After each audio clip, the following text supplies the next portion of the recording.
સ્વાગત છે તમારું મારી યુટ્યુબ ચેનલ સિલાઈ સખીમાં. તો ફ્રેન્ડ્સ, તમે બધાય મજામાં હશો. અને આજનો વિડીયો આપણે બ્લાઉઝનું માપ કેવી રીતે લેવું એના પર છે. બ્લાઉઝ સીવતા આવડે છે પણ શરીરના માપ પરથી માપ લઈ અને બ્લાઉઝ કટિંગ કરવામાં ઘણી પ્રોબ્લેમ થાય છે. તો પરફેક્ટ માપ લઈ અને બ્લાઉઝ કેવી રીતે કટિંગ કરવું એ આપણે આગળ જોવાના છે. તો આજના વિડીયોમાં પરફેક્ટ માપ કેવી રીતે લેવું એ આપણે જોશું. તો સામે તમને જે પિક્ચર દેખાઈ રહ્યું છે એની અંદર આપણે પરફેક્ટલી તમને મગજમાં બેસી જાય એવી રીતે મારી કોશિશ રહેશે કે તમને માપ લેતા શીખડાવું. તો આપણે માપ લેવાનું કેવી રીતે અને ક્યાં ક્યાં આપણે કયું આપણે માપ લેવાનું છે એ આજે શીખવાનું છે. તો સૌપ્રથમ બ્લાઉઝનું માપ કેવી રીતે લેવું. તો આ શોલ્ડર છે, અહીંયાથી લઈ અને અહીંયા આટલો શોલ્ડર આવે છે, આને શોલ્ડર કહેવાય છે.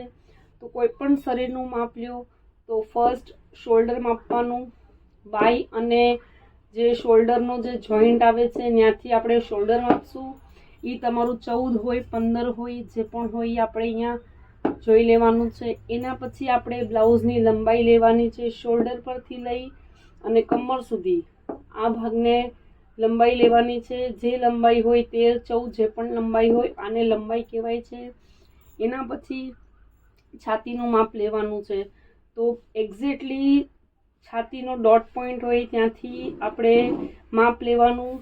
આ અહીંયાથી લઈ અને અહીંયા સુધી આને કહેવાય છે છાતી. આ છાતીનું પહોળાઈ જે પણ હોય 36, 38, 40 એ આપણે નોંધી લેવાનું. એના પછી કમર આવે તો કમર જેટલી આપણે લંબાઈ લીધી છે એ સાઈડથી આપણે કમર માપવાની.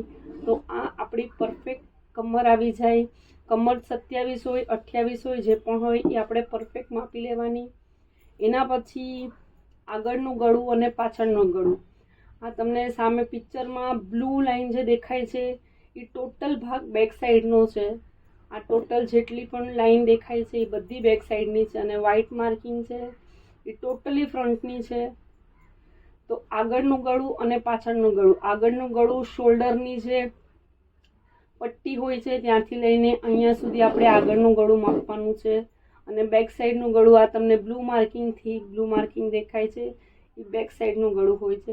આગળનું ગળું મેક્સિમમ 7 ઇંચ સુધી લઈ શકાય છે. પાછળનું ગળું 10 ઇંચ 11 ઇંચ જેટલી લંબાઈ હોય એ પ્રમાણે તમે લઈ શકો છો. એના પછી આવશે બાહીની લંબાઈ. તો શોલ્ડરનો જે એન્ડ હોય ત્યાંથી લઈ અને અહીંયા સુધી આ બાહીની લંબાઈ છે. એ તમે 5, 6, 7 જેટલી તમને લેવી હોય એ આ બાહીની લંબાઈ અહીંયાથી લઈને અહીંયા સુધી માપવાની છે.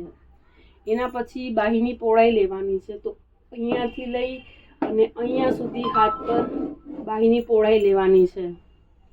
એના પછી જે મૂંઢો આવે છે એ આપણે અહીંયાથી લઈ અને અહીંયા સુધી બગલમાંથી લઈ અને અહીંયા સુધી રાઉન્ડ શેપમાં આપણે મેજર ટેપ ફેરવીએ તો એને બાહીનું મૂંઢું કહેવામાં આવે છે. તો એનું પરફેક્ટ મેજરમેન્ટ લેવાનું. એના પછી આવે છે કટોરીવાળું બ્લાઉઝ સીવવું હોય કે સાદું બ્લાઉઝ સીવવું હોય, ડોટ પોઈન્ટની લંબાઈ હોય આને કહેવાય ડોટ પોઈન્ટ. જ્યાં છાતીનો સેન્ટર હોય એને ડોટ પોઈન્ટ કહેવાય. તો શોલ્ડરથી લઈ અને છાતીનો જ્યાં પોઈન્ટ આવે એને કહેવાય છે ડોટ પોઈન્ટ. એ 9.5થી લઈને 10.5 સુધી જે પણ આપણો આવે અહીંયાથી લઈ અને અહીંયા સુધી આપણે માપી લેવાનો. તો આ શરીર પરથી માપ લેતી વખતે આટલા જે બતાવ્યા છે એ આપણે મેજરમેન્ટ લેવાના હોય છે. બાકી બ્લાઉઝના માપ પરથી આપણે બ્લાઉઝ બનાવવાનું હોય તો કટોરીની પહોળાઈ, ટક્સની પહોળાઈ, ટક્સની લંબાઈ, ટક્સની પહોળાઈ એ બધું આપણે માપવું પડે છે. આ યોક કહેવાય છે. આ યોકની પહોળાઈ, યોકની લંબાઈ એ બધું માપવું પડે છે. તો આપણે ફર્સ્ટ બ્લાઉઝના માપ લેવાની જે પદ્ધતિ છે, જે શરીરમાંથી માપ લઈએ છીએ એ આજે આપણે શીખ્યા છે. તો ટોટલી જે બ્લુ પાર્ટ દેખાય છે એ ટોટલી બેક સાઈડનો છે અને વ્હાઇટ પાર્ટ છે એ ફ્રન્ટનો છે. તો બેક સાઈડનો જે આપણે આ બ્લુ પાર્ટ દેખાય છે મૂંઢામાંથી બેક સાઈડનો મૂંઢો થોડો બહારથી આવે છે અને ફ્રન્ટનો મૂંઢો થોડો અંદરથી લેવો પડે છે. અડધાથી પોણા ઇંચનો ગેપ આવે છે. તો ફ્રેન્ડ્સ આવી રીતે આપણે બ્લાઉઝનું માપ કેવી રીતે કરવું શરીર પરથી એ આજે આપણે શીખ્યા. તો ફ્રેન્ડ્સ તમને મારો આ વિડીયો કેવો લાગ્યો કમેન્ટ કરજો અને વધારેમાં વધારે શેર કરજો અને સારો લાગ્યો હોય તો ચોક્કસથી લાઈક કરજો અને મારી ચેનલને હજી સુધી સબસ્ક્રાઈબ ન કરી હોય તો સબસ્ક્રાઈબ કરજો.